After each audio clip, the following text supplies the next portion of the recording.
ముఖ్యంగా తెలుసుకోవాలి ఏంటంటే ఎవరైనా జిమ్ వెళ్తున్నప్పుడు మీ లిమిట్ ఏదో మీరు ఫస్ట్ తెలుసుకోవాలి. బాడీ లిమిట్ కనకుండా ఇంకా ఎక్కువ మీరు జిమ్ చేశారనుకోండి హార్ట్ మీదని ప్రెషర్ పడతాయి. ఒక సింపుల్ ఫార్ములా మీరు గుర్తుకుంచుకోండి. మీ ఏజ్ ఎంత ఉన్నదో 220 minus your age. Suppose me age 40 years అనుకోండి, 220 minus 40 180.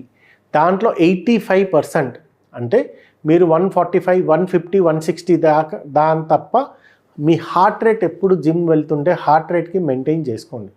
Heart rate more than 150 160 for the 40 years age ఏది ఉన్నదో దానికంటే ఉంటే కొంచెం రెస్ట్ తీసుకోండి.